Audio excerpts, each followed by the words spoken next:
Hello, ladies and gentlemen, and welcome to SD Best Friends. I am Brienne, also known as Miss Movies, and your host of this show. SD it's open-ended. Could be social distancing, could be schmodown, could be standard deviation, standard definition. I don't know. You make it up. Super dope, whatever you want to say. Anyways, I basically... Whoa! I need to stop that because that does not work. Okay, there we go. So that's stopped. Anyways, I started the show basically because I just wanted people to chat with on Friday nights. And I figured the only way I would get other people from the Schmodown to chat with me on a Friday night is if I made it a show that everyone could watch. So that's what we're doing here. And my first guest on tonight's show, you know him as The Boat. Hashtag I'm on a boat. Hashtag life is a boat. I'm the boat. I'm the best. That's right. Brad Gilmore. That is right. I am the boat. Hashtag of all time. Hashtag Brad's opinion is true. Hashtag boat life. Hashtag I'm on a boat. I'm here. SD Best Friends. SD for me stands for Sugar Daddy. Okay. All right. Yeah. Sugar Daddy Best Friends tonight. I hope that our next guest also has an SD that they're going to add to the conversation. And my next guest joining the stream right now, you know him as a former singles champion, and that is William the Beast Bibbiani. You're my best friends. Ooh, you make me pod. Whenever I cast, I pod with you. 'Cause you're all that I schmod. Wow. Hi, everybody. Hi. Thanks for joining us today. Hello. How you doing? Do you have an SD that this could be? Do I do one now? Do you have an SD that this could stand for? No. Dave. Okay, there we go. And our next guest for this evening, you know her as the one, the only, the fabulous VideoDrew. Hello. Hi. Welcome. Hi there. Thank you, Brianne, for having me on. I have an SD.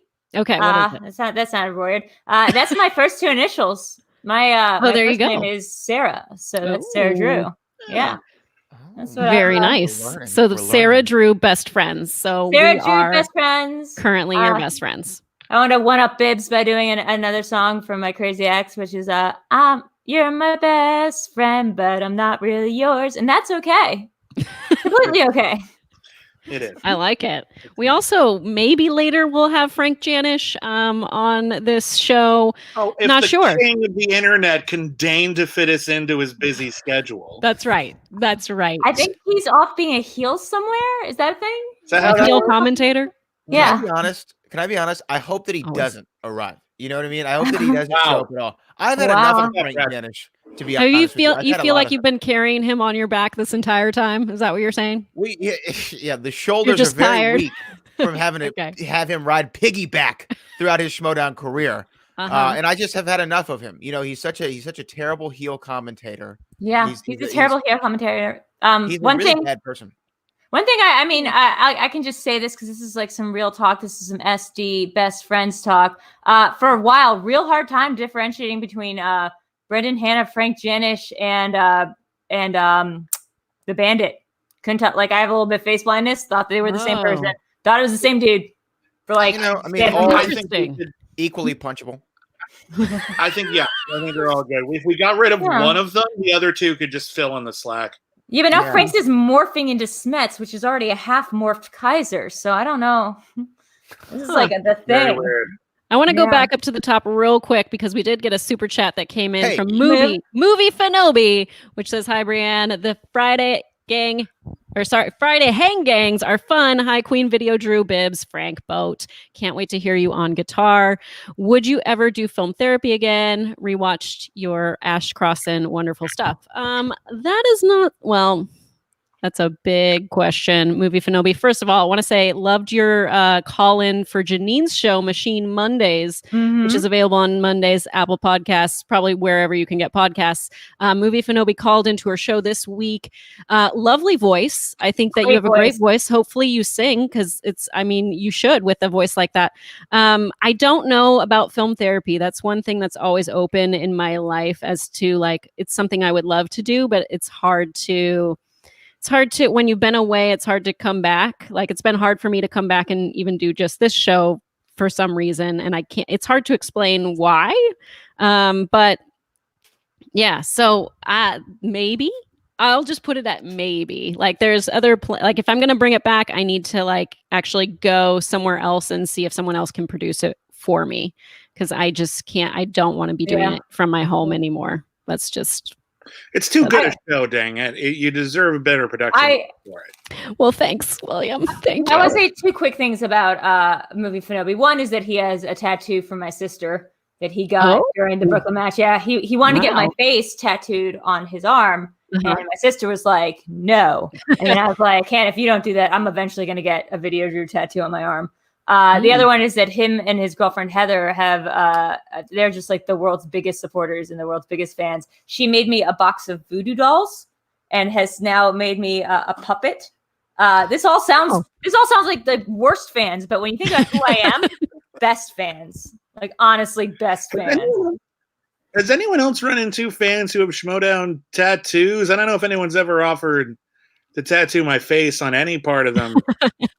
But now maybe because I'm green. I would like to know like what you said. I think his girlfriend's name was Heather. Is that what you said? Yeah. Heather. I wonder what Heather would have thought about the VideoDrew face on the arm. I think she would have loved it. She would love it. She's the one who sent me she's making me. I can show you actually. If it's okay. She sent me a thing of voodoo dolls, but then also a puppet that she just recently finished. That she just made a little YouTube video of. And I'm not sure if it's supposed to be live yet. I haven't checked the comments, so I don't want to give away a piece of her art. She's a fantastic sculptor and makes dolls for a living, and the two of them have like a very goth sense of style. So yeah, they're perfect video drones, as I like to call them. I do drones. My fans had names. I do see somebody in the chat, Jeremiah Morris, who says he has a boat tattooed on him. Oh. So I don't know if that's directly related, but I'm just saying. Count as a Schmodown tattoo. I think it could. I think it can. Let's talk about all our tattoos that could technically count as Schmodown tattoos. Well, seeing as though I have none, that would be kind of. Because why would you put a bumper sticker on a Ferrari, Brad? Why? No, wow. As this bullshit Winnebago that I am, I have a black cat. No one has a black cat that I'm aware of. So my girlfriend is a black cat. Oh, not a tattoo though. Like that's not really a Schmodown personality though, unless she's. Oh. Well, she's glitch in the Matrix. It's a glitch in the Matrix, technically, which I just found out the other day. That's how you know there's a glitch in the Matrix. So maybe we can adopt one, but we're waiting till this is over because we didn't want to have to go to the vet during this time. Like that's kind of stopping us from adopting right now. But we have all this, like we just bought all the cat gear. Like we're ready. We're ready to go. And this is over. There's something that's sad about that, like in a beautiful way, like in a poignant, like, never worn baby shoes, Hemingway kind of way. We had to take our cat to the hospital and they made us like, oh no. No, he's fine. He's fine. Oh. He just ate something bad. And we were worried about him, but he's fine. So we were like, they made us like sit in the parking lot and they would like come up to us with a mask on and gloves, and it was just like, can we have the cat? Yeah, okay. What a weird reality. What a weird reality that no one predicted. Not anybody got this right. Not anyone got this apocalypse right. Stephen King got close, but not even him got it right. Did you hear that Stephen King is okay with calling it Captain Trump's? Oh, I did not hear that. I read the interview yesterday, though, where he's like, yeah, sorry. Like, everyone's like, Stephen King, like, predicted this. This is his fault. And Stephen King's like, I'm sorry you feel that way. Yeah. But it is. Giving him so much credit. Wow. I mean, Captain Trips, really? I'd say more so than Contagion. The first half of The Stand is probably the most realistic to how things are going. Like, it's the one that I think tracks the most. They do a really good job of showing it gradually descend into... Yeah. Like, it seems kind of normal, but there's a problem. It seems kind of normal, but there are more problems. There's a lot of problems here. No one's going outside. Oh, no, Kathy Bates is dead. Like, oh, well, yeah, in the miniseries. My favorite part not in real life. Stand, not in real life. She's fine, guys. I think there's a chapter in The Stand that I've always highly related to, and I'm very scared of happening, which is like a chapter where they just take time out, and he's just like, pour one out for the poor, like, fallen soldiers who just Darwin Award themselves out of the picture. Didn't die from Captain Trips, but maybe like set off some firecrackers and blew their heads off, or like got locked in her fridge, or like fell down some stairs while the pandemic was happening and just happened to die. And so now I'm like very careful. I'm like chopping something. And I'm like, don't accidentally chop your hand off. Seriously, you cannot go to the something hospital I would right do. now. Exactly. You just can't. That's why Yeah, it's terrifying. It's scary. We did get another super chat in from, I don't know how to say this name. Could someone else help me? Ferris. Oh man, Fares Ferris. Mutana? He's been in our Great chat Scott. before. Yeah. The amazingness on screen. Thanks. No one here is named Scott. Thank you. So Scott may be great. We, on the other hand, we're okay. Can I transition us into the singles Please. league match of the week, just so we can get this done, so that way we can move on to other SD best friend things. I like to check boxes. That's kind of my life. Like, okay, let's check that box. Let's check this box. Let's do it. Yeah, that's it. So we had Brittany Young and we had Jader Paramo in this singles match this week, but we first started off with a cutscene of Andrew Guy giving the mask, the felt mask, face mask to which is actually very useful right now in this time to Bobby Gucci / Tom Dagnino / Finstock / all those names. I never know. It's crocheted, isn't it? Personalities, I never know. Yeah. Are they? I have no idea. I don't know. There were different aspects of his personality that would like come out if he was wearing the mask or under a different name. And I'm increasingly convinced he sometimes wears that mask. So here's my thing is that I was mad that even though he came way, way before me, I felt like he was biting off my style. Okay. But also, I the way it was explained to me by Nerd Chronic was that he's like a very, very rich, eccentric billionaire who owns like a private island and just likes coming around the Schmodown for fun. And I was like, okay, let me view it through that lens. Like he's just like Elon Musk, like gone Hunter S. Thompson. But that would be Bobby Gucci. But yeah. If I was going to label him, and then Tom Dagnino's, who knows? That's the problem. I'm like, I don't know. They all bleed into one. This is not from Tyler Durden. Yeah. Well, I just saw that cutscene and I thought the whole point was that like Finstock's going evil again, and I'm like, fine. Wait, you thought that's what's happening? I thought a guy was trying to make a move. I assumed the guy was like giving him the mask back. And here's the thing: I know Guy is all face now, but I actually need some actual evidence of that. For all we know, this is a cunning ruse. And, I thought he was trying to get traded. That's what I thought. I would look. That may very well be the case, and that may be what they're going for. But what I got out of it is that Guy has given Finstock, who has had this massive change of heart, has given him back this symbol of his early evil days, and he just jumped right in with both feet. So if it were me, we'd be seeing this is like the beginning of the corruption. Yeah. Well, you know what though? I see that. I see where you're coming from, but I also could view it like this: is Andrew Guy like an alcoholic, Alcoholic Anonymous? He's a recovering alcoholic, and he's going through his 12 steps, and he's on step 10 where he has to go back and undo all the wrong things that he did back in his alcoholic days. And he's going to fix my coffee table. He's going to fix the coffee table. That would he's going to pay for John Roca's MRIs, and he's going to give Finstock back his mask. This involves some retconning, though, because the implication is that he never let Burnett burn the mask. That he had always there was some part of the dastardly guy that saved that onto kept it. The original for some reason. If that is the original, guys, I really don't care about this mask thing. But you know what? Like hung it up. I absolutely on like a stick when he entered. If he was like ever playing Finstock in a match or something, just like hanging it up there, like some sort of lantern. Okay. Yeah, maybe burn it on stage all over again. But you're right. What would be the point of like giving Burnett a fake one then?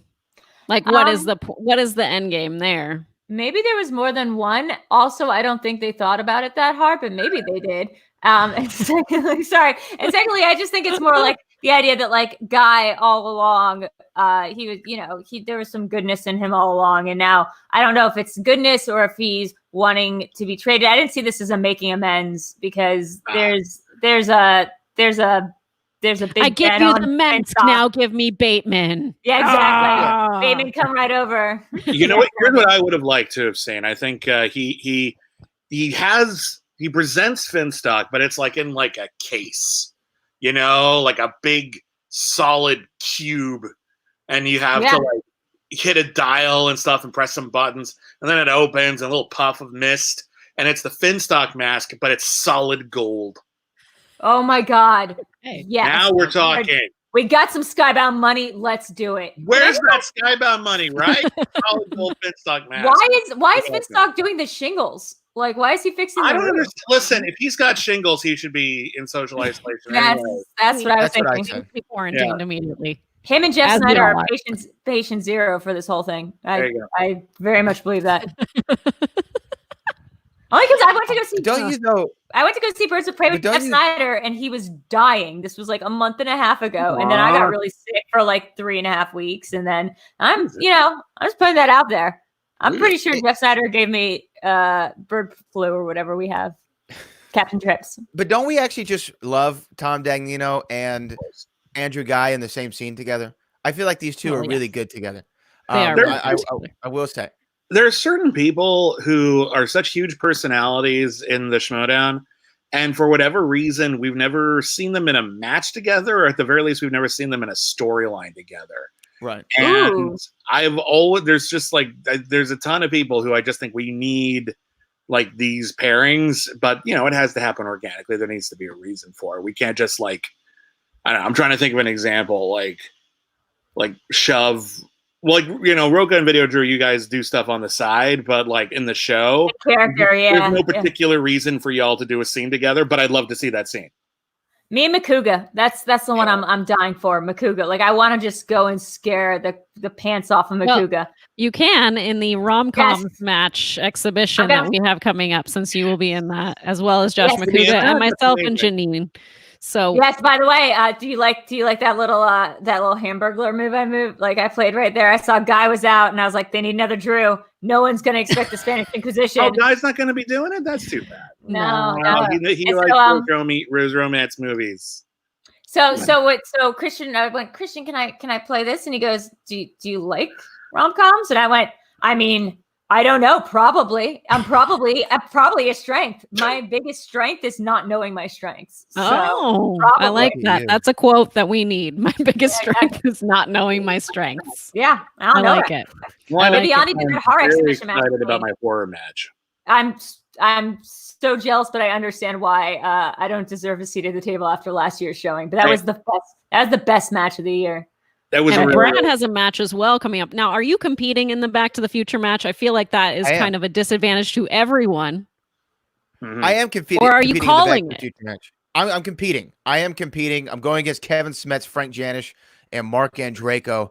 And I'm excited. I am excited. I'm doing 2 matches though. So first, the Back to the Future match, because I wrote the book on Back to the Future. It's called Back from the Future: Celebration of the Greatest Time Travel Story Ever Told, out this Tuesday. But VideoDrew has something in there. I just want to hold something. Maybe it's your book. Did you send me a book? I don't know. Amazon might have. It's very possible, but I'm just going to set this right here. Now, the other match, though, I'm competing in is the James Bond exhibition match. And my only goal is to beat Mike Kalinowski. And whether that means me getting first place or just beating him in points and not winning the match, I'm okay with that. It's just my only goal. My only goal is to beat Mike Kalinowski. That's always my goal. I want to give you a piece of advice that we've learned from doing these Video Chronic pop culture quizzes that me and Nerd Chronic have been doing. Where we ask somebody whose favorite movie it is. We had Ace come on, whose favorite movie is The Matrix, and play against Vinny Mancuso from the Butcher Boys. And it was close, because I think Ace that's so his favorite movie. He knows it back and forth, that he overthink a couple answers. And too much. So just be careful on that, because Smets and you said Janisch? I don't know how Janisch played. Draco. Now, you and Janisch already had a match before of Back to the Future. That Bib hosted or commentated. That was great. Well, it was actually, I think it was the time travel version of me, which I think was very appropriate. Oh, that's right. You had an eye patch. I was so bummed when we dropped that. Brad, we need to talk more about how he spends the whole first movie trying not to bone his mom, but then the third movie, it's Michael J. Fox boning his mom. It's really here's weird. the thing. It's not though. They just, the McFlys have a type. Why not make it Crispin Glover? And that type is other McFlys. Exactly. Type is just a woman who happens to resemble Leah Thompson. Why not? I was hoping that I would be in that Back to the Future match as well. I did send a message over that's like, hey, if you if I can be involved in any way, let me know. But yeah. No, you got to go a little harder than that on Christian. You do. Like, this is what I want. Out of it, though, right? Because there's so many people. We all want to compete. We all want to do something. I mean, I would happily be in every one of those matches, but like, the only one I would want for anybody. The only one I'd want to be in is horror, and I saw that, and I was like, "But damn, Drew, you got your shot last year, and that was a great match." But like, yeah, somebody else needs to turn at the table. And then when rom-coms opened up, I was like, "Oh, I think I'm actually great at rom-coms. Like, I think I might actually." I'm not saying that I'm gonna sweep rom-coms, Brienne. I know that you and Janita are great at it. I don't know how great Makuka is, but my brain is so mush at this point. It's like I have so much on my mind currently, just in the atmosphere that we are, and homeschooling and trying to work at the same time, that I'm like, I don't know what's in there anymore. Do I remember anything? I'm trying to practice when I can't play for a while, so I'm actually nervous about the horror match, and I'm especially nervous because it sounds like Hendry might be in it, and she knows the questions for it. She's who's writing the questions for that one? I guess PJ and his team. I honestly don't know. Oh my god. But Rebecca McKendry knows more about horror than any human, so this might actually be like the one time when I'm really screwed in that match. I don't know. I know a lot about horror, and I still second guessed in the Company of Wolves being a Neil LaBute and not Neil. I mean, like that's the only match that I ever played where I was kicking myself afterwards because it's like the questions were great, and I really, really wanted to do better than I did. So rom-coms, no problem. Did you ever get distracted by doing a bit? Because you were this whole mirror Drew. Oh no, I was normal Drew. Oh yeah, that was the whole thing. No, the point with that was I'd spent all night up listening to you and Seibold's podcast about Stephen King, which is amazing because I missed the only Stephen King first round question. I had stayed up all night. I think I psyched myself out being like, you have to do good. It's sort of like when you spin Spinner's Choice. I feel like it's actually a lot more stressful than spinning Opponent's Choice because you have to then prove that you're good at this thing that you're claiming the best at. It sucks to lose a match when you spun Spinner's Choice. I've done it. Exactly. Thanks. So for me, I was like, I walked in, I was like, I'm not going to win this, but please don't let me embarrass myself. But if I do embarrass myself, let me just pretend like I'm Drew, who's on medication now and has no idea who video Drew is. All in on embarrassing yourself. Now, Brad, I wanted you to weigh in on this comment. About Robert Zemeckis stating that McFly men are genetically predisposed to be attracted. That's what I said. That's what I said, and that's what I feel. I feel like they're just they like women who look like Leah Thompson. And I will say this: does Back to the Future count as romantic comedy? I think that you can make the case. I hope so. I would love to challenge in a categorical sense about a lot of rom-coms. I'm already gearing up for all my challenges in the categorical. I'm excited. I'm excited for that for sure. I was also excited about this match, guys. It was really good. Real fast. I have to ask this question while it's still relevant. Yes, Brad, this is for you since you're the Back to the Future fan. If McFly men are genetically predisposed to being attracted to Leah Thompson, is Howard the Duck canon? Because as a duck, he would also McFly away to Leah Thompson, who I see what you did there. In Howard the Duck, the movie. Did that? I don't know if that duck McFlyed though. Do you know what I mean? He McFlew across the whole galaxy. Guys, he McFlew, but did he McFly? Yeah, he McFly, and then at the end he McFlied in a gyrocopter with Tim Robbins in order to save the day from that lobster monster. Brienne, you mentioned a really good movie. You mentioned wigs, Brienne. Is that something that we were doing? Weights? What'd you say? Brienne, wigs. I have mine. Okay. The problem is I had it on and it just looked. I just was like, this just doesn't look right. It does not look right. I have a problem with wigs. I had a terrible wig. This isn't my wig. This is just human hair that I left at Eric's house from last time I was here. Not a joke. This is human hair that I left at Eric's house last time. No, it's not even a brand. It is your brand. You don't have to try. It's so. I'm not trying. This is human hair that I left. Half of it's not mine. Yeah, I'm sure. Oh, I'm very confident that makes a little more sense. I was a little concerned that you've shed all this hair and that now here it is. No. I was more concerned about that. Yeah, my therapist gave it to me. I like that therapist. Oh, That's she's what I'm great. gonna call mine. Oh my God. Now.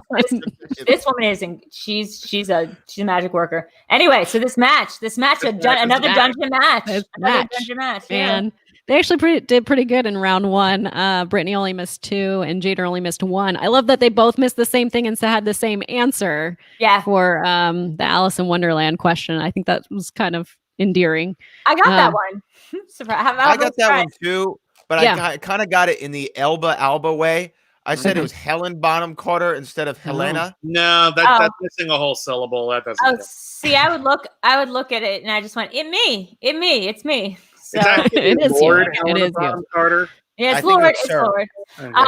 Real quick, the one that Brittany missed with Crawl, that poster is actually in the studio. So that's kind of funny that poster I didn't notice it until that day after that match. I was like, oh, hey, we have a poster of Crawl over here. It's really what do you know? I needed JT for that. I needed to take that time. Even though I know that movie, I needed my JT for that. We've all seen that movie, right? No. That movie is awesome, and y'all need to see it. It's real legit, really cool. I did a podcast about it with Tom when the trailer dropped. But and I was just like, come on, Drew, it's one word. And I kept being like, critter, creep, charred. And I was like, charred's way off. Charred? Yeah. Sandwich?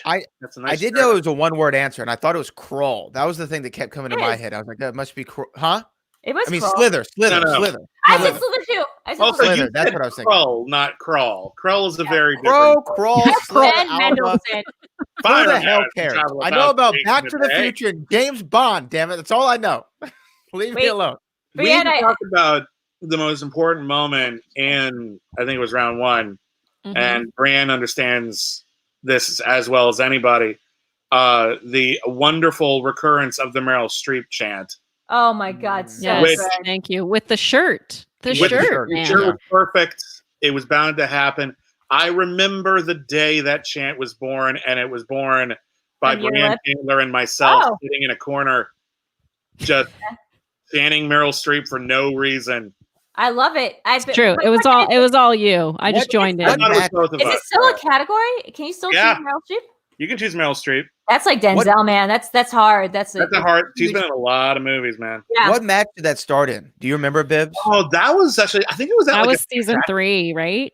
That was season 3. It was like Spectacular season 3, like the first Spectacular or something. It was a big match. I remember just everyone was there that day, and I think it was one of those ones where we did like 3 or 4 matches in a row. Huh, spectacular! I remember that from last year. I remember when I came out here for Free for All this year, and that was a month ago. And now and you're still here. And now I live in Eric's garage. So I have someone else to join. Ladies and gentlemen. Is the kitty? No. He's finally here to grace us with his presence. He's finally his other obligations are no longer happening, I guess. Or he left them early. We'll find out. We'll find out what happened, but that is fascinated. Frank Janisch. Hello, Frank. How you doing? Hey, good. Frank. How are you? Damn it, Frank. Spring for some lighting, damn it. I don't get that. I don't get that move at all, man. Frank is not liked by small cats. Maybe you need to talk to Smets about that. Yeah, we're working on it. Can I just say something, Brad, real quick? I mean, I'm not sure if you noticed, but Frank changed his profile picture, and it's something else. What? I love this callback. Oh, Frank, well she's done. talking about the time that you talked about her profile picture on the rundown, and I made sure that it didn't go unnoticed. Right. No, I think what you said is creepy.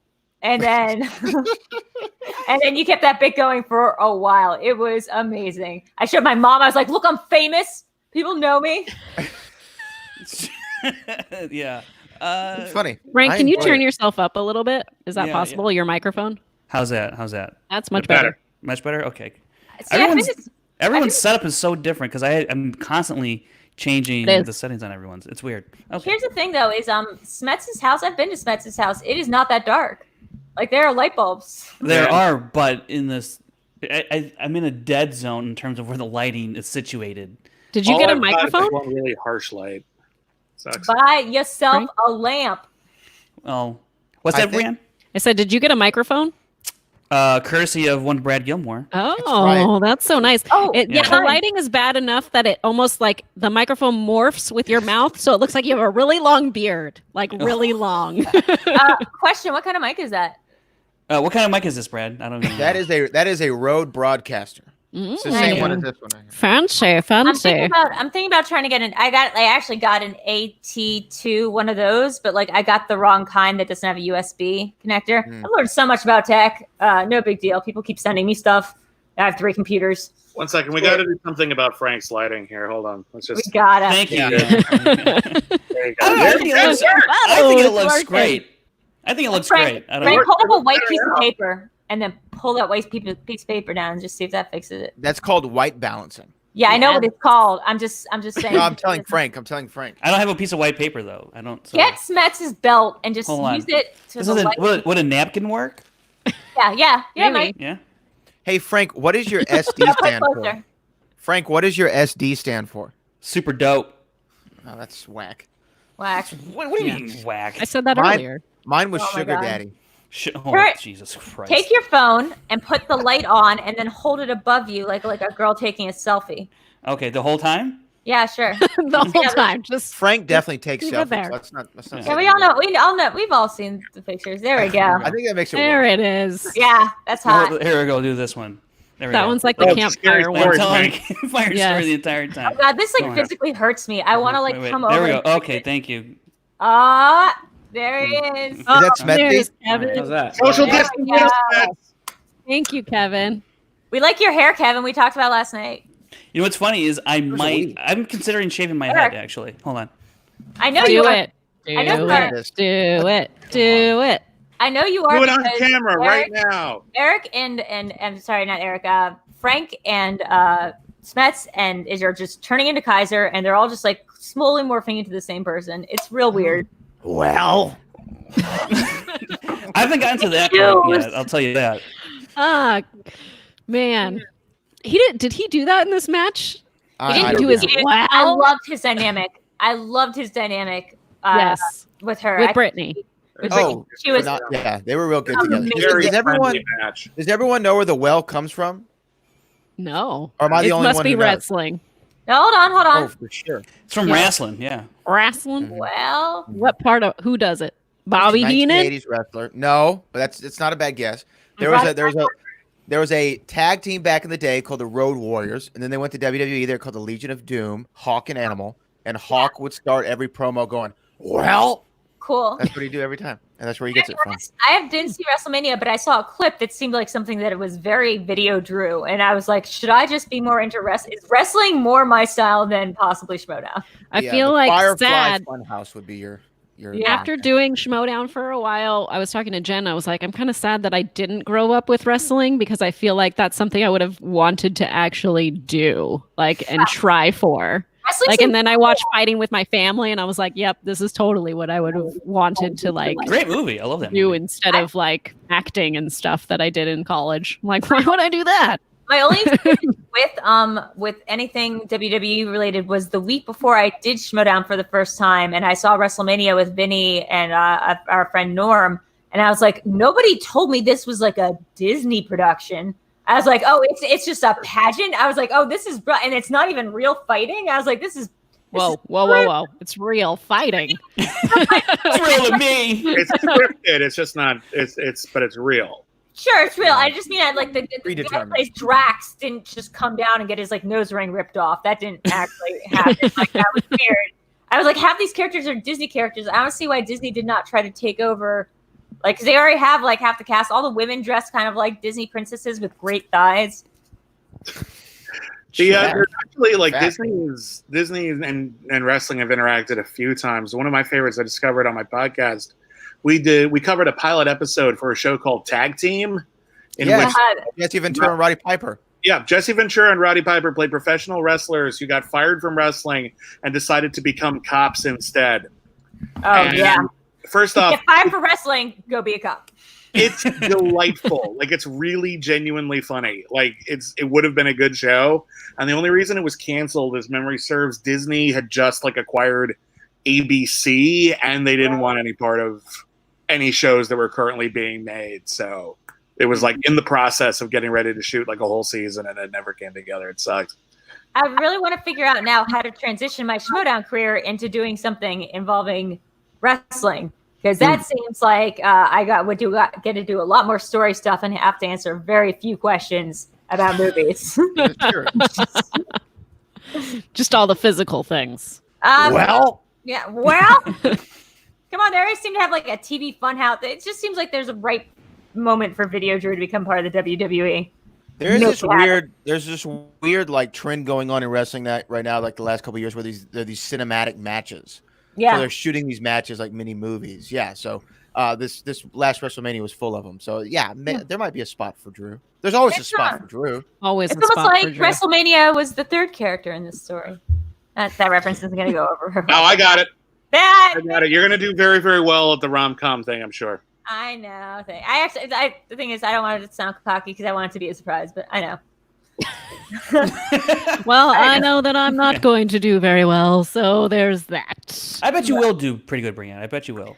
Yeah, you like say I said, you won't, but you probably will. I'm actually scared against going against you and Janine a lot. The same way I was scared, like I was hoping that we were gonna not beat Time Machine, because the idea of going up and getting trounced by Bibbiani and then Brendan for the second time in my short career just was like, I was like, no, please God, let us lose. But we didn't, and that was great. And that semifinals remains the highlight probably of the season for me. It was a really, really good match. Yeah. Can we talk about how, going back to this whole match thing? Yes. Yeah. But I just want to talk about just in general. Everyone, it was very great personality. Everyone seemed to be having a good time. But that's what I like about rookies. Yeah. Oh my God, I loved it. Here with this particular group, what happened to the entrances this season? Oh, we can't use music. So well, yeah, but there's still other stuff you can do. I feel like everyone's just sort of just like, hi. I think there's an entrance coming up that I think's pretty good, but I can't say anything about it. But there's at least two that I was on the desk for that I was like, hey, that's a solid entrance. I'm excited.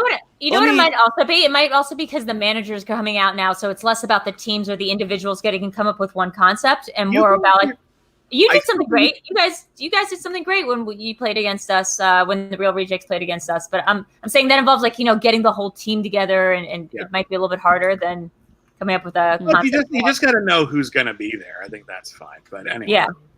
Well, I'll say about the entrances is that I think there is, and probably to your dismay, Bibbs and Brienne and everybody else who enjoys a good entrance. It's going to go about the storyline that you're going to bring up right now. Well, it's not that. It's just that I think maybe they don't really have that kind of that's not their interest, or they don't think they can come up with something good, and so they just go out there and do the old walk down out there. And I'm still available as a freelance entrance, but at the same time that might not be somebody's bag, and that's not really their thing. That's not their bag, Janisch. So talk that talk. I'm just so if they don't want to do it, I mean it's. Yeah, I understand why you're kind of sad that you haven't seen anymore, but I can, if someone doesn't want to, or it's not their type of style.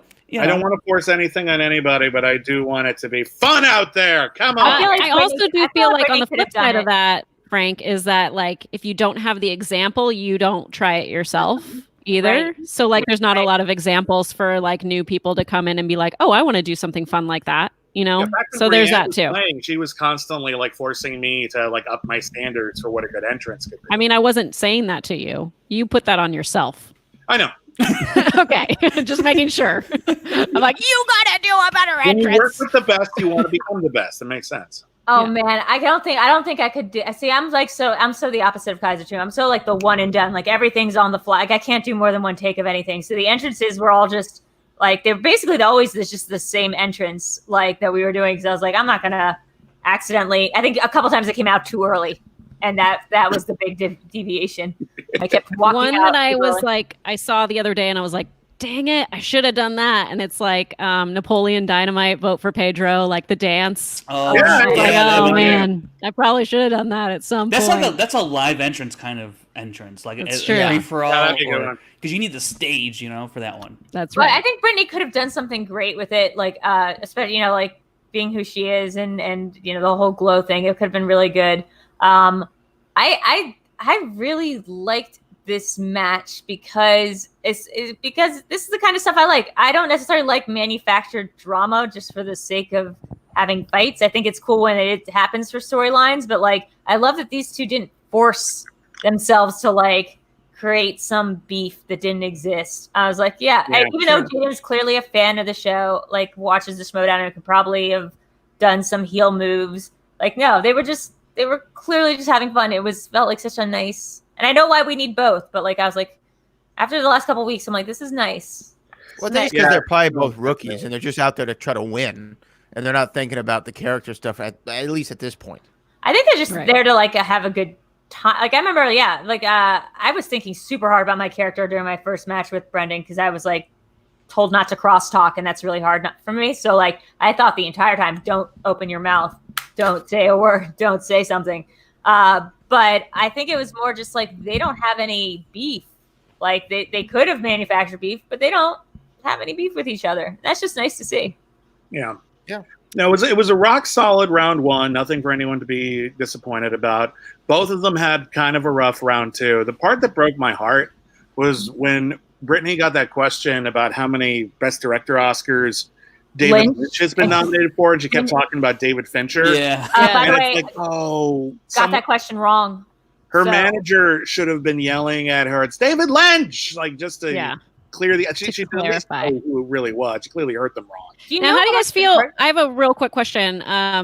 Jader started to answer in round two, and then he kicked it to multiple choice. And how did you feel about that? Because I feel like.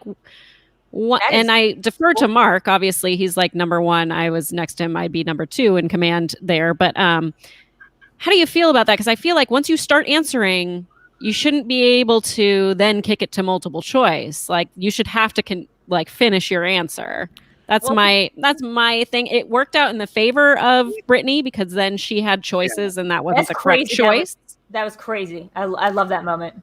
What I'll say is, I think Jader was. I don't know. Can you think out loud without giving your answer? Is it hard to decipher someone's thinking out loud or actually giving an answer? I felt like that was really in between. It seemed like he was working it out as he was saying it, and then as he's kind of working out, he's like, I just need to go to multiple choice because I can't pronounce the name that I want to say, even though it ended up being the wrong answer. I felt like in that moment he was never really given anything definitive. He never landed on a definitive pronunciation that he was trying to deliver as an answer. Do you think it would be better if you're trying to work it out? Do you think it would be better to have the whiteboard and the marker and stuff, because then you can like write out your thoughts rather than like speak out your thoughts, so that way you don't say an unintentional answer?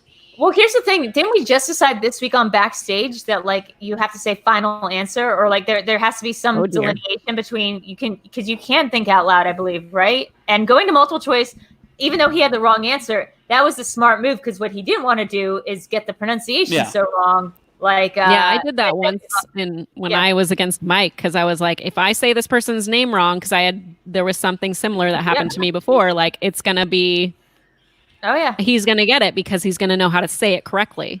Yeah, in our first match together, Brendan butchered Taika Waititi's name, and I was like, give him there's clearly like no one else that he was talking about. It was just, Well, I also a different competitor would have been like, nope, I get it.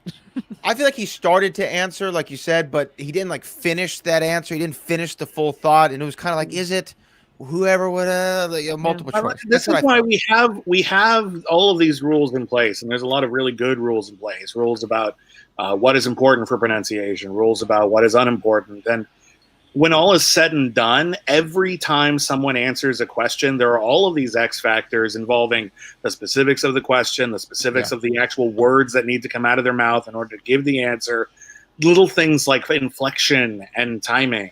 And on that level, it just becomes the judge's call. Like, and I think that's why he went to multiple choice. I probably would have said, no, that's your answer. You just gave your answer. But that's me, and I think Mark made a perfectly valid call as well. Well, he hadn't reached one yet, right? So, like, so I feel like I also feel like the thing is that this is someone who clearly knew the game enough to be like, I will get the pronunciation wrong, and that will dock me the point. So him going to multiple choice after, like, starting to say the name is fine, because we knew which answer he was going to go with, even though it was the wrong answer. He just wanted to make sure the pronunciation was correct. I think that it was in the answer too. What if it wasn't even in there? He'd be like, "What?" That was crazy. I mean, yeah. Yeah, that'd have been. I do want to quickly do this super chat from Movie Fanobi that I set the standards for entrances. Buffy rocked. Thank you so much. That was such a good one. One of the best ever. That was my favorite one. Your boomerang with Bateman and Guy is one of the great ones that I've seen, where you're like stabbing both of them and it goes back and forth. One. Yeah, that's a good one. That's good. I also have a boomerang with Bibbiani stabbing him as well. Oh wow! How many victims do you have, Brian? I'll have to repost that. Those are the only boomerangs that I did. I never thought about doing an entrance. Gosh, darn it! Now you guys are making me. I never thought about doing an entrance. Like I never thought about like doing like a theme entrance, and now I'm realizing I missed the boat on. The Brad on being able to do it when we could use the music. Now, if you want, I have some actually ideas you can totally use. That would be totally. The Eraserhead one, the Bibbiani Eraserhead one is probably my favorite. That was Cyborg. That was Minnie Cyborg doing Eraserhead. That was iconic. Who did I say? You said Bibbiani. Oh, I'm so sorry. Yeah, I meant Cyborg. I know that, but I know you did Eraserhead and who could Repo Man. It was beautiful. And not only that, but you guys, I remember you saying that you actually held the elevator door open for the amount of time, like there was like a stick in the door, so it was held open for the same amount of time that it is in Eraserhead. As someone who has an Eraserhead quote on their back, like I appreciate that. What quote? It says, "In heaven, everything is fine," although it looks like it says pine. And also, Eraserhead is not my favorite movie. It's just a really good part of it, and I was just 18-year-old. You are amazing. Oh, where did Brad go? We lost him. I love it. You killed Brad. I got the Laura Palmer arms. Like I got a bunch of. So, thank you. And I got coffee and cherry pie. I got a bunch of cool tattoos that are based on movies. This one, just not based on a really cool movie. Cool parts, not cool movie. All right. Well, hey. What's up? No one knows what to say. Well, everything is just pine. Well, everything's fine with me, Frankie. Everything's just pine for next week as well. You know. We have Robert Parker versus Ace Cabrera in the IG match. Look, man, God, he better show up. He better show up and show out. It's time for Dungeon to get on the board for the faction standings. Can I ask you guys something? I maybe have not played this game long enough, but the way they're making it sound, it's like, oh, he better. I'm like, or what? Are we gonna get killed? Like, is someone gonna die? That's like, what's gonna happen? No, it's just the hype. The hype. Yeah, Robert Parker's been built up a lot. He's the most built-up player we've ever seen a match. You know. But the idea people keep saying, oh, Kaiser really needs this win. Oh, he desperately needs this win. I'm like, oh, are they going to sacrifice one of us? Like, I'm like, oh, maybe. No. Perhaps. I've gotten very anxious because we were the first loss of that season. I feel like it set a really bad precedent. Now I feel incredibly guilty that we're not going to win a belt. Well, here's the deal. Technically, you're not the first loss of the season. The first loss of the season was Burnett, me, and Brendan Meyer. Right, but I mean for the dungeon. Oh, for the dungeon. Yeah. Nah, you're fine. Well, if you do get sacrificed, at least you know everything will be fine. Because in heaven, it's cool when people come up to me at bars or when they used to, because that was the thing, and go, "Hey, you like the Pixies?" Because the Pixies very famously covered this lady in the Radiator song, and I'd be like, "The Pixies are fine, but you know what I love? Some industrial David Lynch."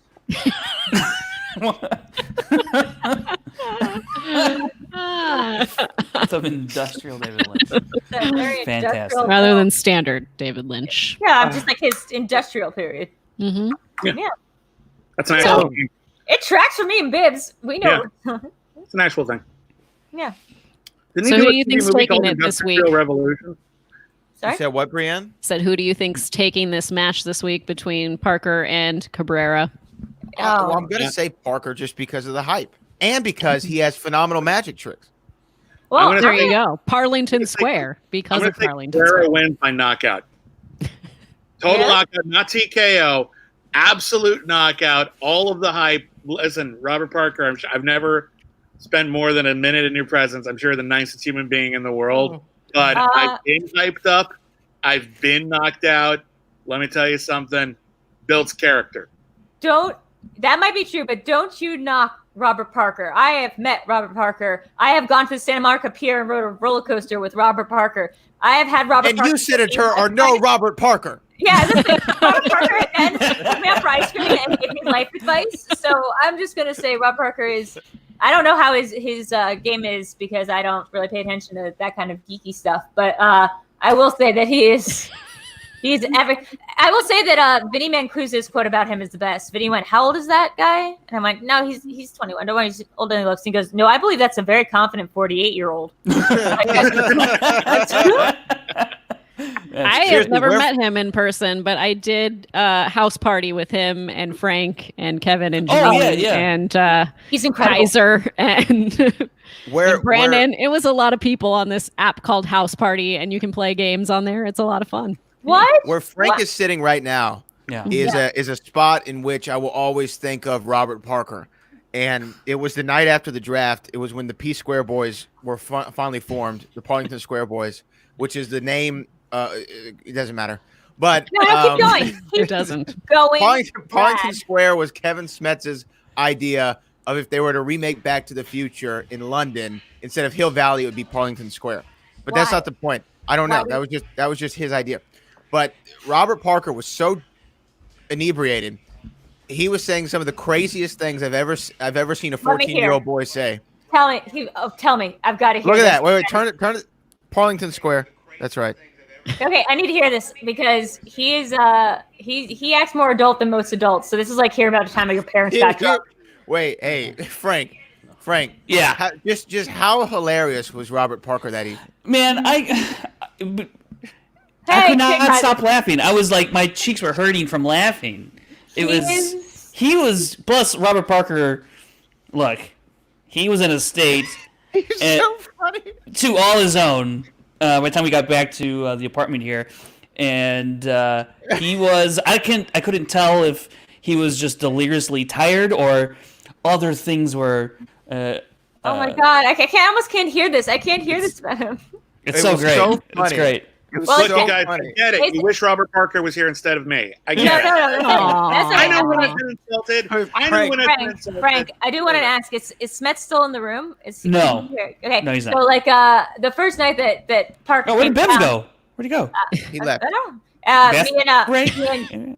Me and Smets took Parker out for dinner, and then ended up. I was very, very tired, and like I was in a very bad mood. Oh, there he is. And we were kind of getting into it, and then Parker was acting like the parent. He was like, "Hey guys, like I think we both need to cool off for a second." Remember how Parker was like, kind of being our parent that night? Anyway. Oh, Sergio. Janine is a P-Square boy it's Luca. Yeah. He was the judge. Yeah, he was the calm. Everybody calm down. Yeah. But he was like, it was pretty beautiful. No more cats. Robert Parker said something that night. Distancing here. Business fighting with his cats, I think.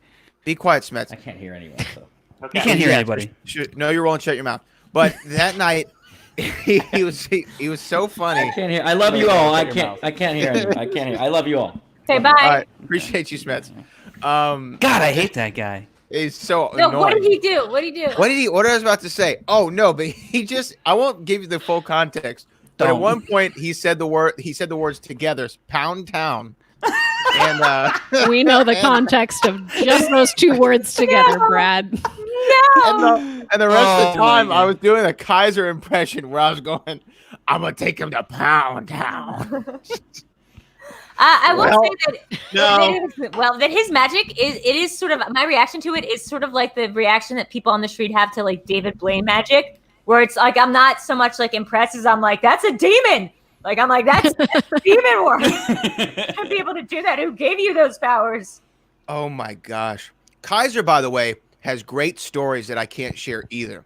But he has great pro wrestling stories from back in the day with his dad. And he talked to me, Saddle Ranch after the draft, and told me all these phenomenal, amazing stories. And my mind was blown. I think his dad has a book. Doesn't his dad have a book? Yes. His dad has a book. No big deal. I didn't get to go to the draft. I didn't think I was going to be able to play this year. I didn't go either. Oh, but you know what? That was Brienne? your choice, Brienne. That was. Brienne? Well, I had surgery, so. Oh, well. Is that what it was? Is that why I got the best message from you ever the night before the draft? And you were like, you should just take a bunch of lipstick and put it on your mirror and just say Looney Bin wins everything. Like, I was like, that's a brilliant idea. And I took like lipstick and I threw on this mirror, like bracket 1, Looney Bin. Like, and I was like, yeah, Brienne gets it. She gets it. I get crazy for sure. I'm gonna take it a pound town. Danny Coast, thank you so much for your super chat. Hi, SD best friends. Hope everyone is safe and well. Danny. Yes. Thank you for that. Gosh, By the way, everyone's become VideoDrew in such a short amount of time. I don't even know if she's around anymore. Like, I can't seem to access her because everybody on every stream I watch has gone straight VideoDrew. Everyone's gotten so weird so quickly. Did you guys all know how? You, Ken. Did you guys all know how, like, from like just close to the brink of like insanity you were this entire time? Put my comment on full screen right now, Brienne. Where is Put my your comment to comment? Brad full screen. I'm hijacking the show. Okay, I will. Oh, I hear myself. I hear. It's the because he's playing it on his phone. Gosh, and he walks into the room. Comment on the screen. He's had a few things to for Brad. Okay, listen. Put it on now. Love my P square boys. We laugh extremely hard. Guys, Thank you so much, Brad, for reading that out for me. Thank you, Janine. I'm not a sober person, but I've been sober ever since this started, and I feel like that's messed up too. That's another sign that I've gotten like too normal. Like, why have I not? Where's the alcohol? Everyone else gets it. Wait. I really could give a damn less about his comment. I'm trying to see his profile picture. Wait, if you want me to read your comment, maybe you should actually like super chat. Super chat it like exactly. on everyone else's show. I'm just joking. I put it. By the way, I do see that Garth is asking what state Pound Town is in, and I think that's Minnesota. I think it is Minnesota. It is. Yeah. It's definitely Minnesota. Yeah, it's Pound Town, Minnesota. Minnesota. Randall Sands, thanks for the laughs and keeping me sane. Love you all. Thanks, well, Randall. If we're the ones keeping you sane, you I don't know. That's what I'm saying, bro.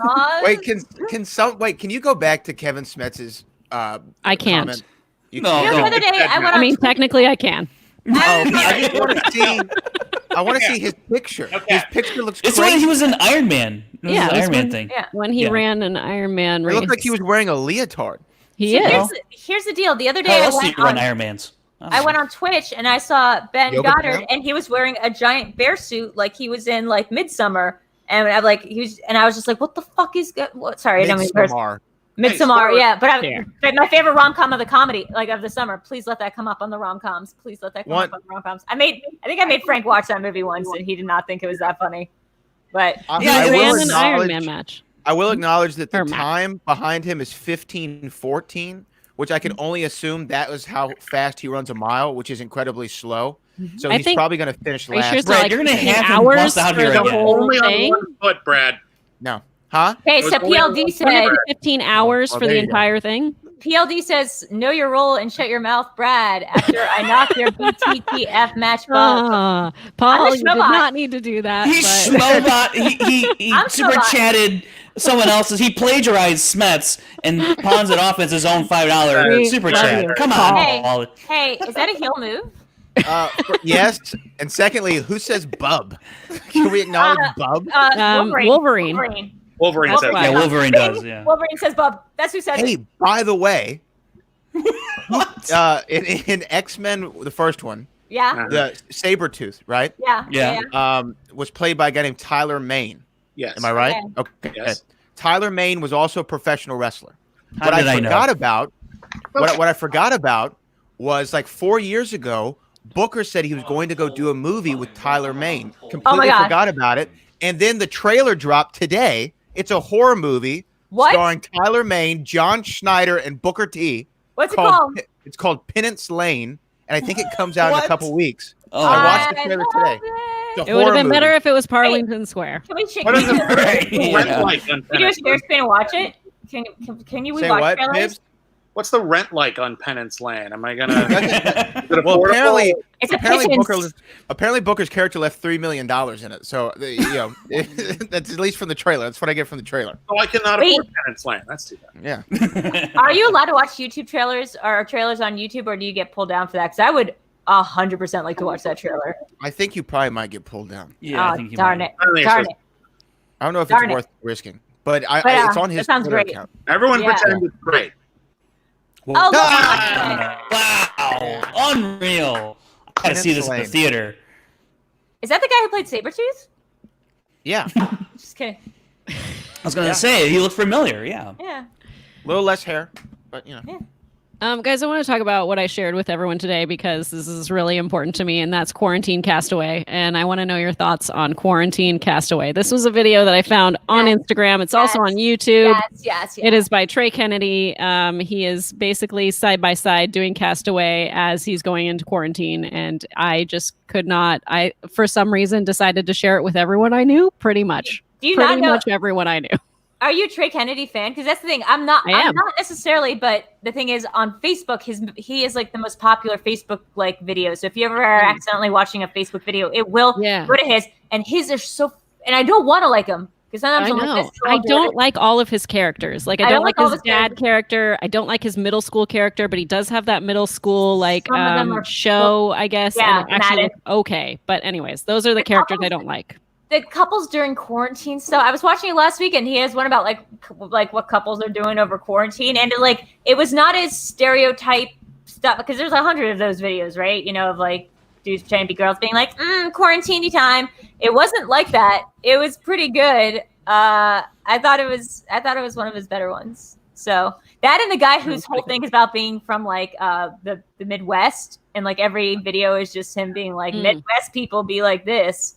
Right. That's my other favorite Facebook video celebrity. My favorite part about that video was Charmin. I thought that was just great. It's so I don't want to say too much unless people haven't seen it because you really should. Thank you for sending that to me, Brandon. It was very well done. It was very funny, and you know he tees up like what he's actually kind of like parodying in a sense, and that helps. But after a while, you kind of get it. Yeah, so, that's it. Yeah. It was great. Brad, what'd you think? I was looking at Bibbiani's cat. So I am like a cat and a dog person, but I really am enjoying his cat right now. This isn't like a Bumble profile thing you have to do right now, Brad. If anyone listens to my podcast, you know that at least once for almost every podcast we do, I have to yell at Luca to get off the counter because whenever I'm right here, he wants to be in my field of vision. So you guys couldn't see it. He was like jumping up right behind my laptop on the table, like 3 times in a row. Oh no! So he wants dinner. That can wait for just another minute, buddy. So John Kaiser has a real question for Brad. He was a rescue. Yes. He was a rescue. That's awesome. Yeah, but that's like a kid. He was like a month old. Find it. A real question for Brad. Wait, hold on. Next one. Do you pretend to be somebody else when you shine your own shoes every morning? I don't get that. I'm not doing a very good Kaiser impression, so. Well, real question for Brad. Do you pretend to be somebody else when you shine your shoes in the morning? Well, I don't even know what that means, to be honest with you. I think that means that like you're your own shoe shine boy, which means you know what? I have trouble with this. I think it means that you're both aspirational and like maybe you're imagining that you're as great as you are, or conversely pretending like you are less than. Do you shine your shoes? I think he's just saying to do skits. I don't like when Kaiser makes me think. Do skits with you. Well, I think that I shine my own shoes when they need to be shown, and it's hot. and you know, because it's just what I do. I'm not. And here's the thing: my father, his first job at 12 years old was a shoe shine boy. Oh. I can believe you or not believe you. That's really up to me. I want to say my shoes are shiny, so that's just something that's happening right now. I'm not wearing shoes, but I'm not either. I am wearing Aladdin magic carpet socks. That's crazy. Can we see those? That have a tassel on them. Yeah, you can. Hold on. Gosh, wait! I think. Are you flexible, or are you going to take off the sock and then show us? Oh, you're flexible. Oh, nice. I had an opportunity to get a haircut before the quarantine started, and I have regretted not taking that opportunity. Shave your head. Shave your head. Shave your head. Shave your head. I have a wavy head, like that Shel Silverstein poem. It doesn't work. Wavy. I was like, I should like get waxed before this whole thing was going down, but it was already like leaving New York in the middle of getting down. Now, like, shut up. Brad. But now I'm like, oh well, I'm just a monster. Now I'm laughing at the comment. Oh, okay. Kevin has socks with my face on them, so he should come out here and show everyone. I want a pair of those socks. Frank also has a pair of those. I do have a pair of those socks. No one gives me enough swag. They're the best socks ever. I don't know. Oh, right. Here he comes. Here he comes. Here he comes. Great socks. I don't know if he's flexible though. I think he's flexible. Janine also has a pair of the socks too. What is that? Boy, are those really your face? Yes, it's really my face. Wow. Oh yeah. Hold on one second. That's kind of odd. It's odd that he happened to be wearing Christmas gift to the group. Oh, that's actually pretty cool then. I do enjoy that. I don't enjoy Kevin Smets and his 15-minute miles. Oh. It's hours we talked about. Look, a 15-minute mile. It's a slow man. Oh, what do we got here? That's a. Velociraptor? Yeah, and then also I have a Clever Girl shirt. I like Jurassic Park a lot more than people would assume that I would assume so by the socks, yeah. Yeah, I know. Yes. I have a shirt that says Clever Girl that I was wearing earlier today. I saw that movie 12 times in theaters. That was my first devastating understanding. I remember swimming in a pool and realizing in a flash that I could never meet Dr. Ian Malcolm because he wasn't real, and just drowning. Literally forgot how to swim. Josh, the Ironman race is it's a 2.4 mile swim, 112 mile bike ride, and a marathon at the end of it. It took me 15 hours, which actually is not that fast, but I did it. I hate you. You're going down for Back to the Future now. If I wasn't studying before, I'm studying now. I'm going to embarrass the guy that wrote a book on Back to the Future. You're going down, Brad Gilmore. Going down! Don't forget. A Million Ways to Die in the West is canon. Wait a minute. Questions. Did he say it took him 15 hours to do that? Yeah. Yes. It would take me days to do that. That poor some gun. Can I be honest? I do a lot of streams a lot of these days now, because as do we all. Sometimes my computer's unplugged. This is the first time I feel like I'm actually just hanging out with people. That's the point, because we're best friends. Yeah, we are best friends. Like I said, I started it because I didn't think anyone would want to hang out with me if it wasn't in front of an audience. So here we are.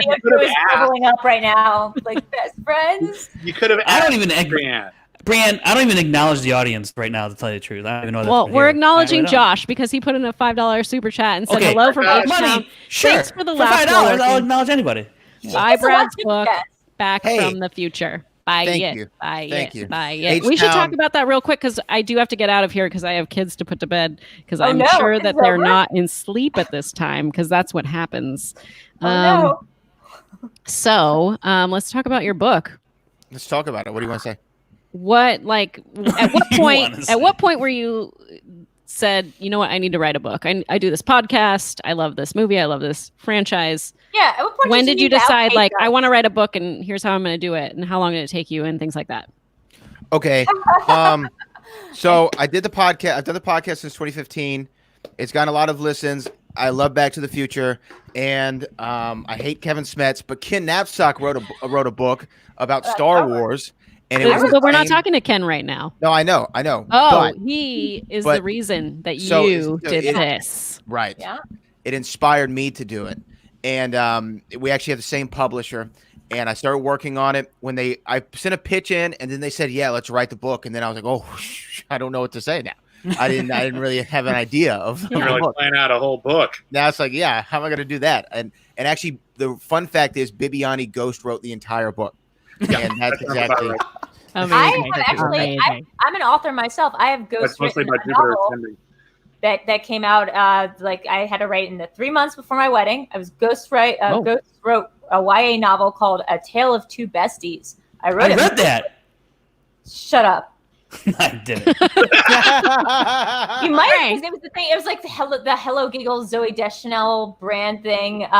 Anyway, I wrote that in 3 months on Ambien. I don't remember one goddamn word. I remember that in a child's book or teen book, you probably shouldn't make a reference to that part of the trail in California that leads to that old Nazi fort compound. But I definitely had a whole party scene set there because I thought that sounded so cool. weird. because I did the same in my book, Back from the Future, a celebration of the greatest time travel story ever told. A lot of weird Nazi references and going to campfires in San Antonio or whatever you just said. Wait, but the thing is, I wrote the book in about 6 months, and I wanted it to not so much be a historical, chronological order of this is how Back to the Future was made, and here are all these interesting trivia bits, because like I actually have several books all right here. They're all Back to the Future books that other people wrote. So I wanted to make it a fan's perspective, not somebody who's a super knowledgeable, film cinephile or anything like that. I wanted to write it from a fan's perspective. I'm feeling the shade. No. I mean, because I have like a ton of respect for people like Bibbiani or Drew or you, Brienne.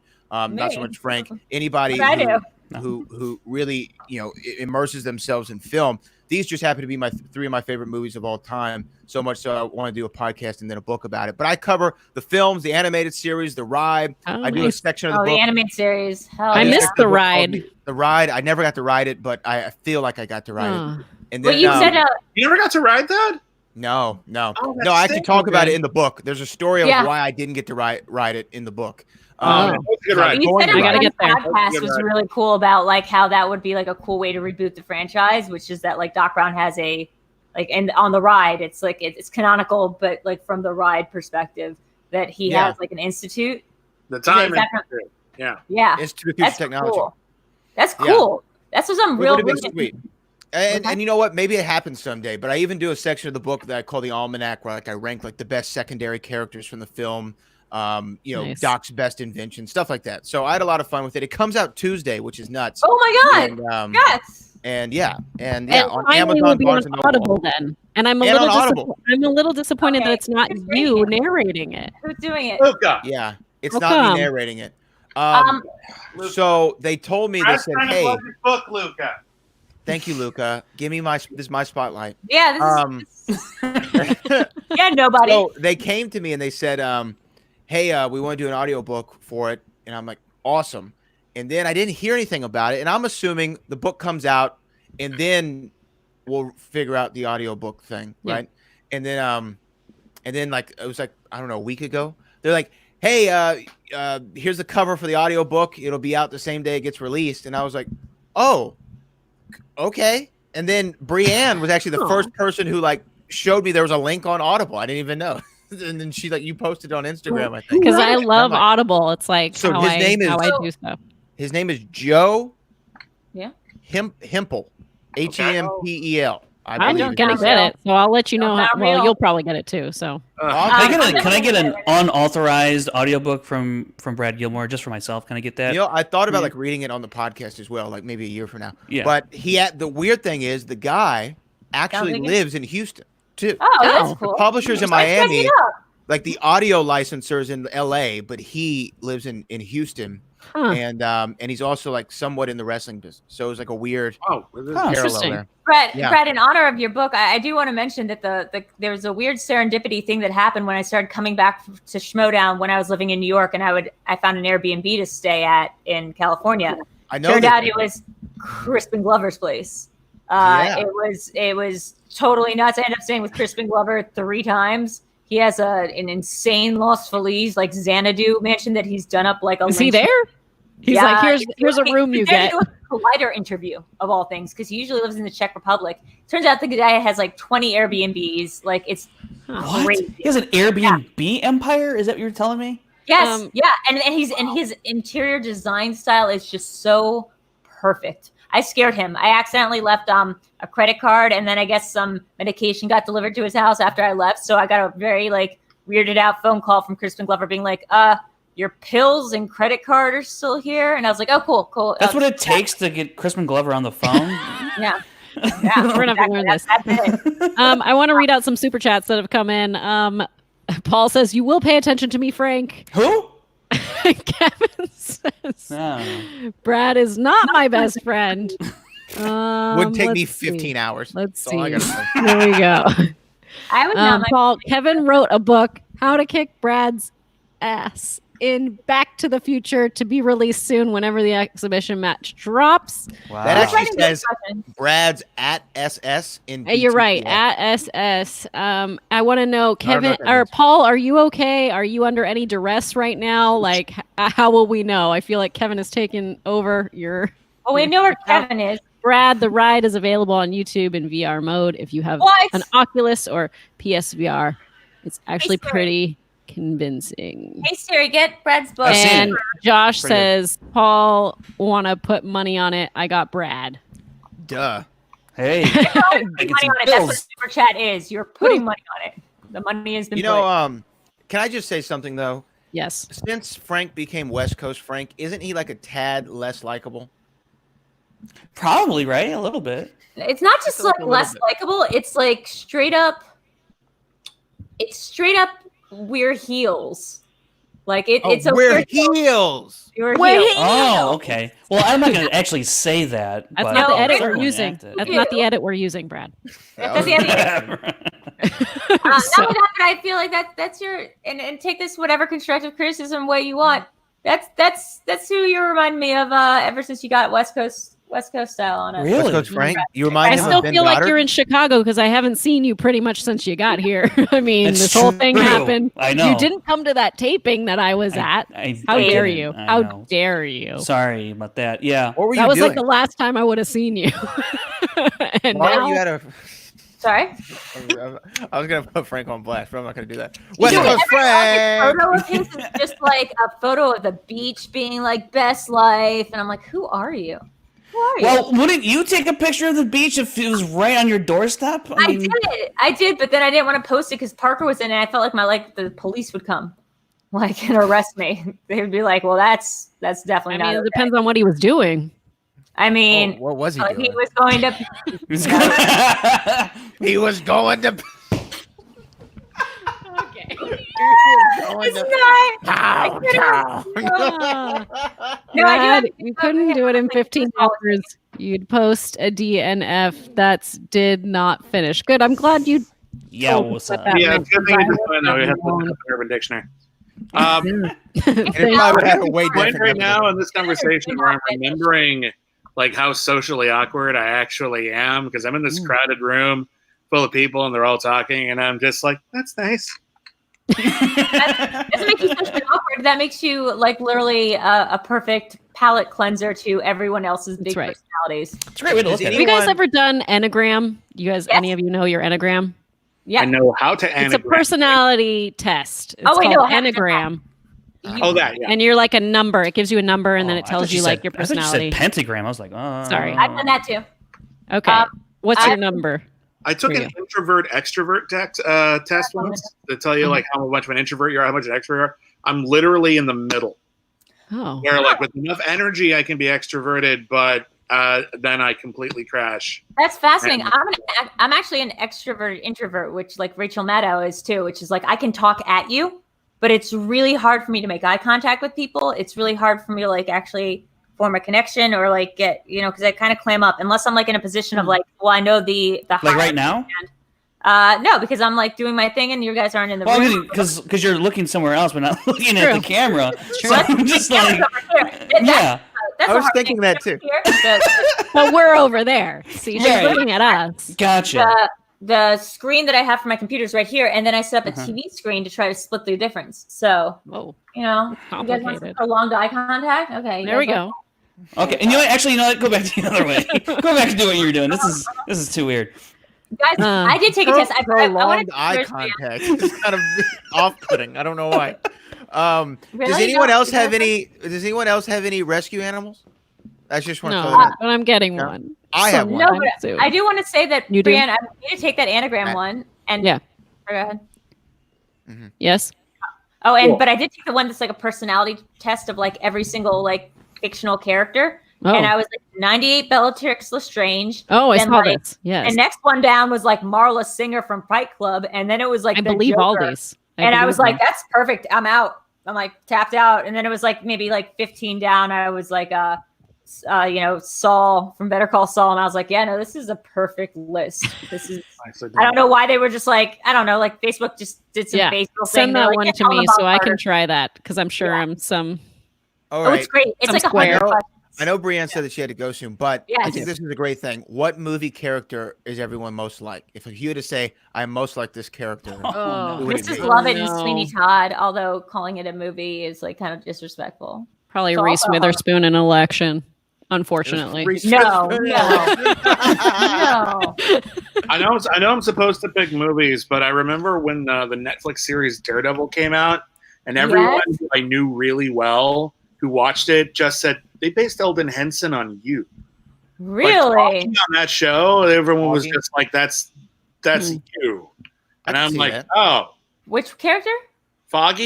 Partner. Foggy. I could maybe see it. He's kind of like a low key guy. He's got some swag. I'd really like to be Phyllis Neffler from Troop Beverly Hills. Yes. Shelley Long. Like, I feel like I could be her. I have a way. Maxine from Being John Malkovich in my corridor right here. What? I have a Troop Beverly Hills poster framed in our hallway. Nice. Yeah, I love it. We played the theme song at our wedding. You played "It's Cookie Time." No, it's cookie time. Make it big. Ah, yes. Oh, that's not what I put in mind. Yeah. So big. Exactly. I feel like Brad has not seen this film.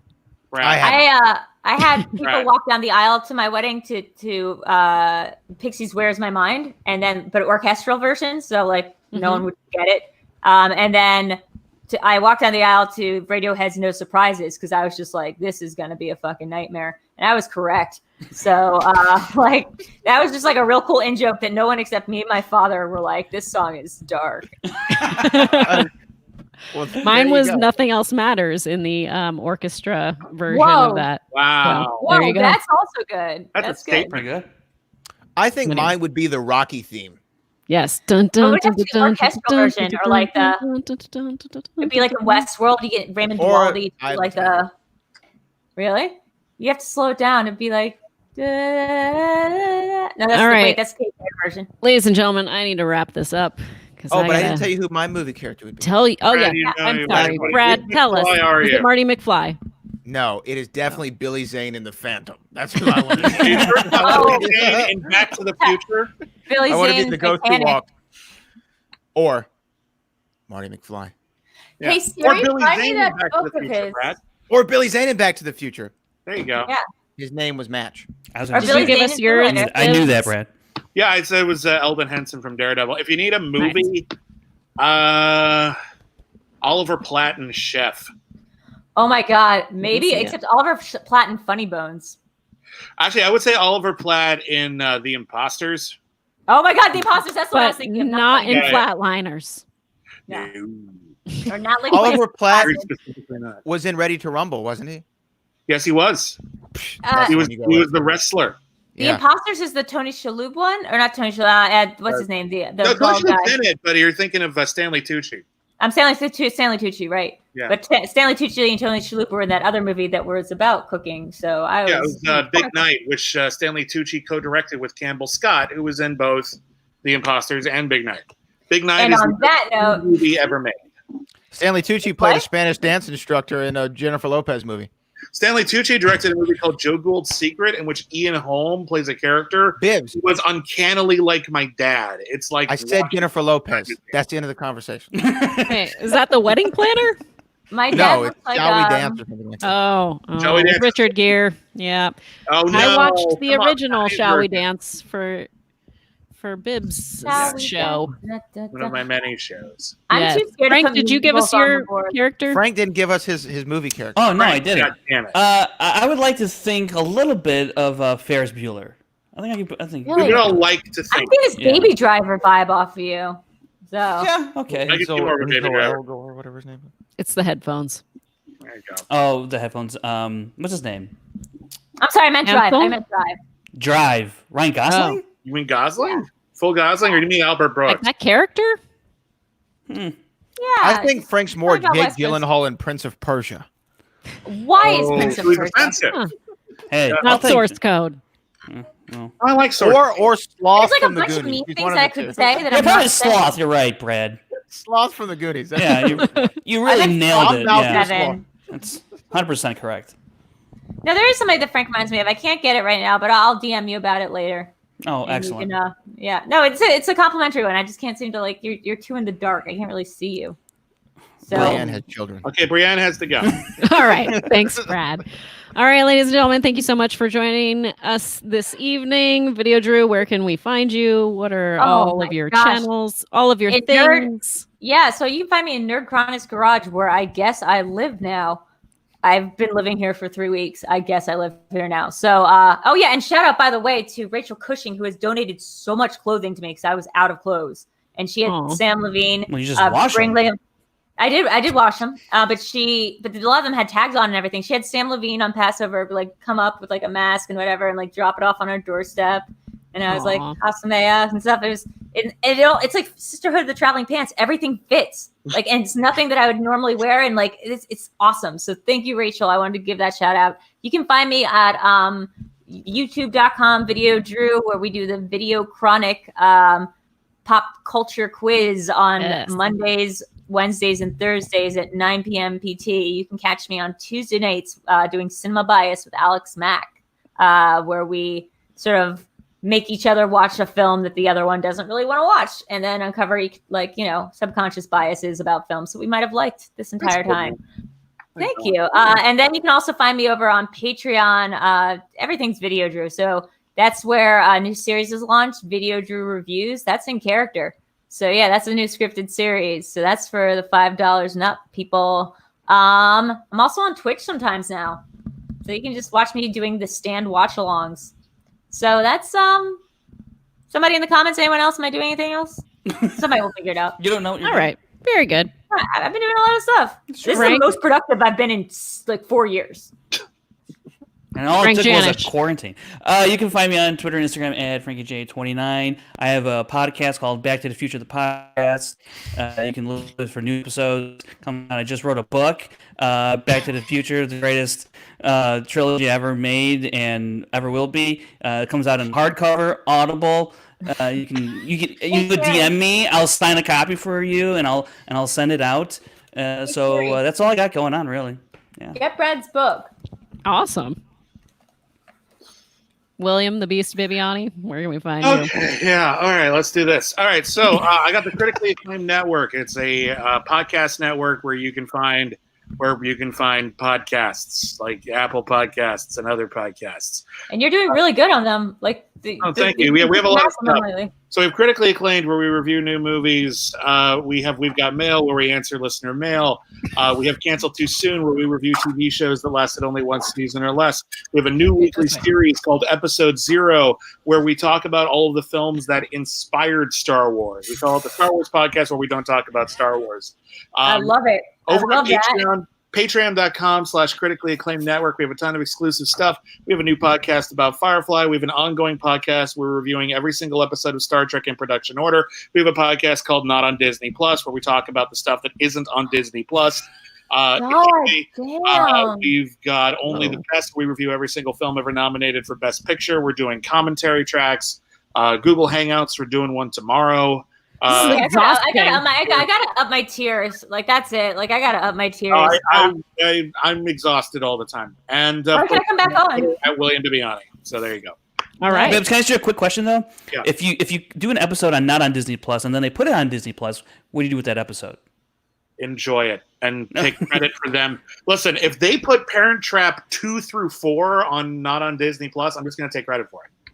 Well, there you go. Because we did Parent Trap 2 through 4. Let me tell you I have Parent Trap 2. I didn't know there was a 3 or a 4. 3 and 4? 3 is the best. Disney doesn't want you to know. I don't think I need to know about them. 3, in Parent Trap 3, they actually have real triplets. Okay. I need to come up with more podcast ideas. Brad, you want to do a podcast? It can be about we watch Veronica Mars or I like it. Okay. We'll figure it out. Something. Yeah, We can do it. Brad? Frank? What Frank said. Okay. Sounds good. And you can listen to the Schmodown Rundown with Frank and I. It drops tomorrow, and then the videos on Sunday. And then Booker T and I will do a live stream for the Hall of Fame on YouTube every Monday, 2 p.m. Central Time. So for you West Coasters. I think that's 4 noon. And I'll just say real quick, I don't know if Christian 11, I think. It's 11. If Christian right. is like 14, just trying people 15 out hours. for his Willy Wonka land and you just happen to get the golden ticket or something, but I do feel like in some way Christian is trying to have a Brad take over the Schmodown.